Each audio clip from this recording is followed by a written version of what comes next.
Alright, here we go. So, my game of choice for this Let's Play was Dragon Ball Xenoverse. Uh, but I'm not doing this alone. I brought in a friend of mine. Hi, my name is Brent Satterwhite. I will be joining you all for the Let's Play session. Alright, so let's jump right into it. This is Dragon Ball Xenoverse. It's a traditional fighter. It's the latest game in the series. Can't even think of how many games it is. But this follows Budokai Tenkaichi 3, which means that this is a 3D fighter. It's free roam, majority destructible environment. But this one allows multiple players on the map, so it's a bit different than the last one. There are up to 8 players at a time, 5 on your team, 3 on the other, but we're not going to focus on that right now because this is the local 2-player mode. Alright, so the controls, which you can kind of see as we're going through the menu here. The controls are, I would say, a lot simpler than they were in the last few games, especially considering all the pain you had to go through to use, a super move or even a regular move for that matter. Just be a matter of tapping your back buttons, be you on either of the next gen consoles, or I'd imagine they'd be relatively similar to the last ones as well, or for the last generation of consoles too. So that makes your controls a lot easier. You don't have to do everything as a combination to use the moves. You can just outright use them to move forward on with the battle. One addition that I really liked to this game was the addition of a stamina bar, which is the green bar below the yellow bar that you see on each of the characters. The stamina bar allows for, or I guess it doesn't allow for your ki to get taken away so easily, because you can focus on different areas of fighting. So when you're moving around in the super speed like you see here, or you teleport behind an enemy, or if your guard gets broken, your stamina goes down instead of your ki. That allows for a lot more control over your fighting, which I thought was really intuitive, and it kind of changed the game in my opinion. So we can ask Brent, who is a relatively new player of this game, what I guess he thinks about it in comparison to the old games. Yeah, the main game I played in the series was Budokai 3. I really enjoyed Budokai 3, but I thought this was also kind of a good game to go off of. For this Xenoverse, I really like the fluidness of all the controls, the movement, the speed. It's a very fast-paced game. And I also liked how they kind of simplified the... This would be a good time to test the power of my perfect form. Special moves, as opposed to Budokai, where you constantly had to go back to the manual to figure out what you wanted to do. True. One thing I did not like, or I'm still getting used to for this game, the accuracy of some of the attacks for some of the so with the fast pace, a lot of the times I will feel like I'm in range to attack somebody, but I will find out that I'm not. A deadly one for sure, yeah. But a lot of that just kind of plays off of the mode that we're in right now, this local 2-player mode, which is a bit different because the game is really online focused. So one thing I do appreciate is that they didn't do the co-op screens at top and bottom, because with a game as fast as this, that would have been really confusing. Probably would have made your head spin as you were playing, but it is a bit difficult for local 2-player, which we will talk about again later. Some of what we felt was shortcomings in that area of the game. So we've been Brent. What you see here is local 2-player, as we've mentioned a couple times. This is me versus Brent. I'm player 1, Brent's player 2, and we're using Brent's made-up character Freaks, which was just a character of his prerogative that he made. But you've seen the character menu twice. Something that I thought was, I guess, a bit disappointing in comparison to the last game, as Cell destroys Freaks with a Super Kamehameha wave, was the lack of character depth. Something that I'm gonna continue to point out during this Let's Play session is just how important the little things are to me. Like, for instance, in Tenkaichi 3, you had access to, basically every character that ever popped up in the game.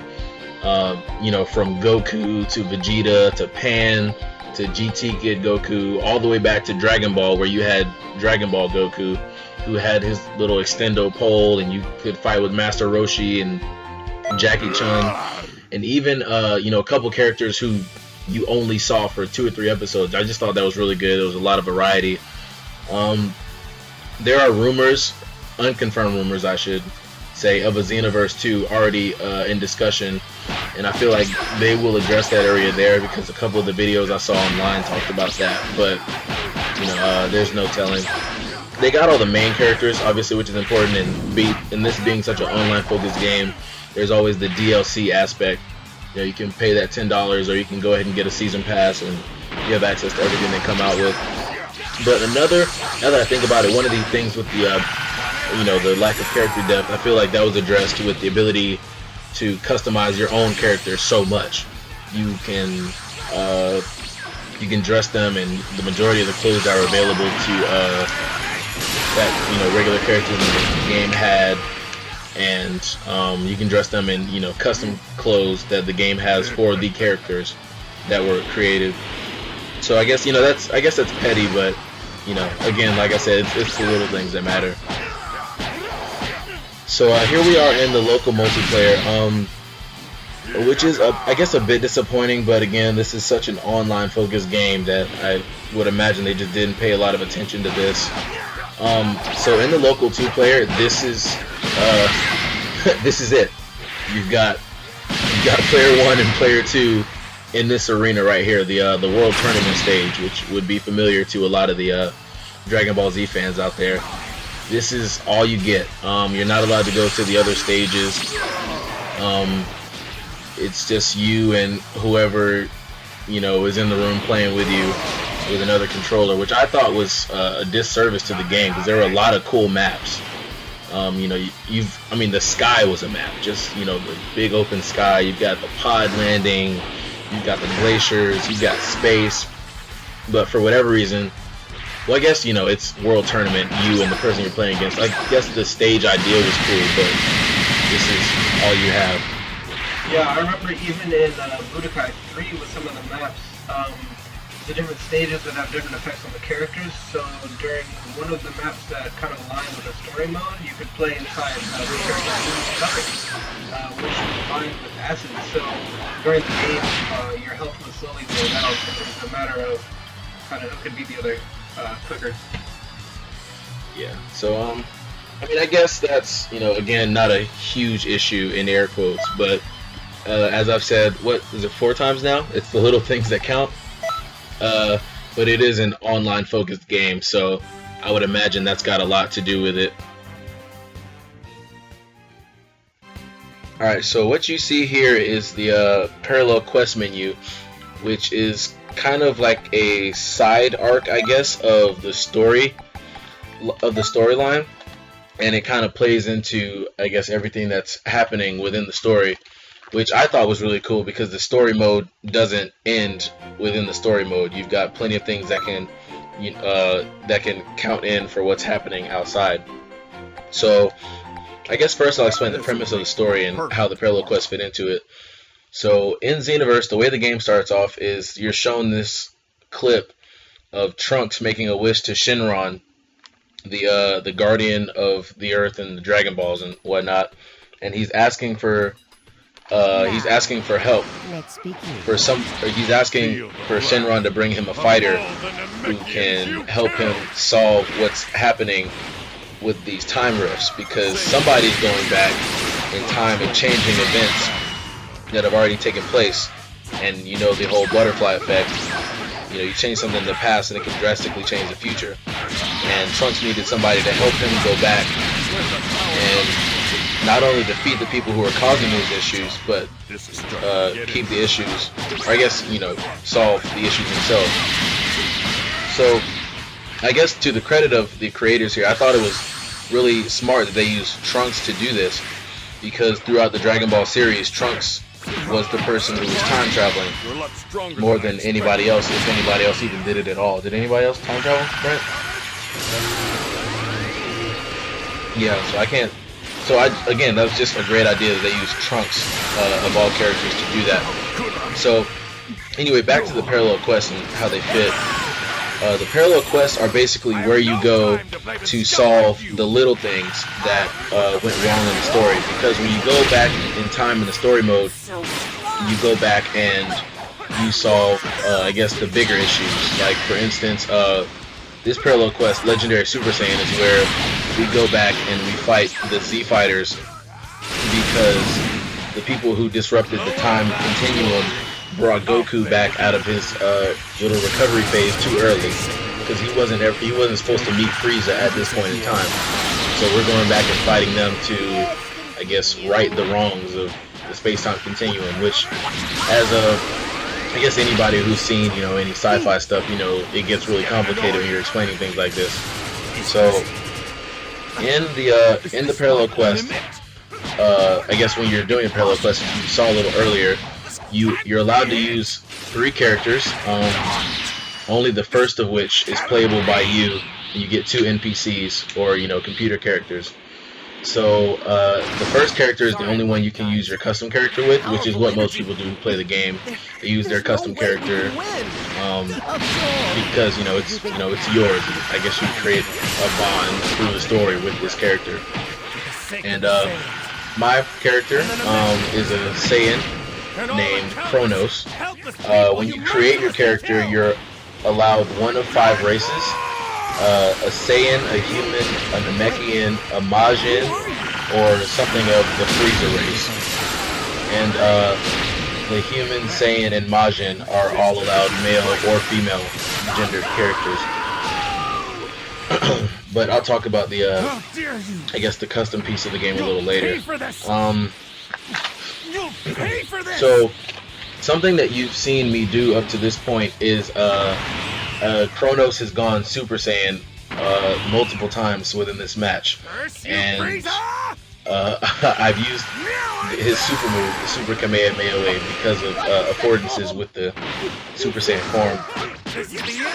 But I'll talk about that a little later. So with the within the parallel quest, you go to the little piece, or the place in Toki City, which is where you're located.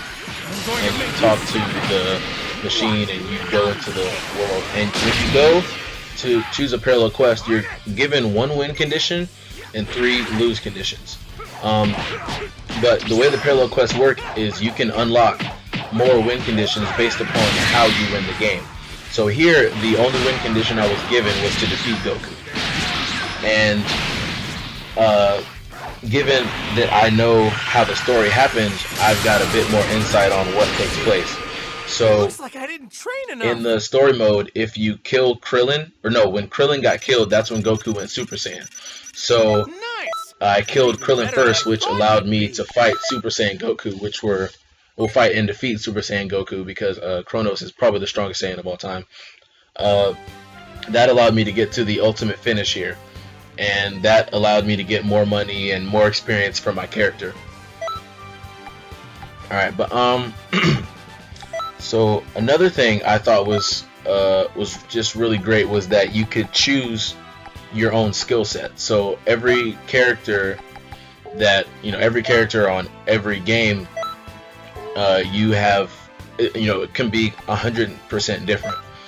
So you can control, what your character wears, how he fights, what his fighting moves are. Here I've got on what's called a Time Patrol suit, which comes with a cape, and I've got on the GT Goku pants and the shoes, and you've got what things you can put on your wrists. And as I stated a little earlier, you've got the stuff that was made especially for custom characters, and you've got the clothes that come from characters in the Z universe. Yeah, so one thing I've noticed about Xenoverse is they've kind of inverted the focus of the game compared to Budokai 3. So in Budokai 3, it was very local multiplayer 1v1 based, whereas this, they pay a lot more attention to the storyline, the like single like player campaign, the online multiplayer. They definitely focus on that a lot more as compared to Budokai, obviously. Yeah, and you can see that here in Togi Togi City, which is where you're placed in the game, because you've got all this customizable stuff, and we just passed the area for the online matches and the offline matches, and you can see the differences in the places that you're given here. Excuse me, simply because it's based on. So you've got the ability to customize everything so that you can differ from the other players that you're going to see in the online portion of the game. So, like you see here, there's the clothing shop, and you can buy all different types of clothes. You can wear what King Kai wore, which I've only seen a couple people wear that, simply because it looks a bit odd to fight in, but it's completely customizable, so you can wear whatever it is you want to wear. And you've got the accessory shop, and those are things like your scouters, like the sword you see on my back. You can get the halo and things like that. But one of the cooler things I thought about Xenoverse was that you can mix items and create your own things. So Z souls are something that you use in this game, which allow you to change attributes of your character in battle based upon certain stipulations. So like for instance, they can depend upon what moves you use, or what characters you move, or what moves you use. Sorry, I got a little tongue-tied there. And that could, determine where and when the Z souls help you. And you also have the ability to mix capsule items. And if you know anything about the Dragon Ball universe, you know that capsules are a big deal here. So you've got capsules that can increase your health, your aura, your stamina, your ki, upgrade your speed, lower your speed, help you if you've been poisoned by an evil character, and things like that. So I thought it was really intuitive that they allowed items into the game, so because that kind of changed things up a little bit, made the game a bit more difficult, because you have 4 item slots, and you got to pick what's important to you and what can help you defeat the evil that has plagued the Z universe in the areas of time. So here we go on another parallel quest, searching through enemies, just to demonstrate more of one of the bigger parts of the game. So we can talk about more gameplay here. So as I mentioned earlier, there can be up to 8 characters on a map at a time. But that really only applies here to the parallel quests, because in the multiplayer, I think there can be up to 6, 3-on-3. But here, in the parallel quest, there can be up to 5, which is, we won't see it here, but there's up to 5, 5 on your team, 3 on the other, which totals 8.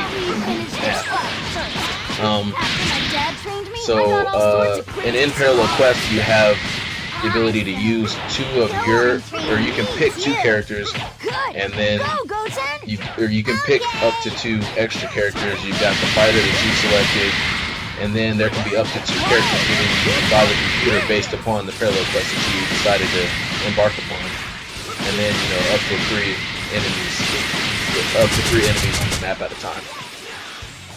Excuse me. So one thing I thought was really cool that they brought into the game was the fact that you've got a mentor, and what the mentor is just a person that or a person from the game, or from the Z universe, who you have as a tutor, and that person is the one that comments after each of the parallel quests that you complete or don't complete. That's why you've been hearing Goku's voice at the end of the parallel quests that I've done. And you get a grade, and they'll make a comment based upon the grade. Like for instance, for whatever reason, Goku sounds a little disappointed when you get an A on one, whereas you can get up to a Z, and he comments on those too. And what you see here is I'm using Super Kamehameha Wave, which is the move, the most famous move in the Dragon Ball universe.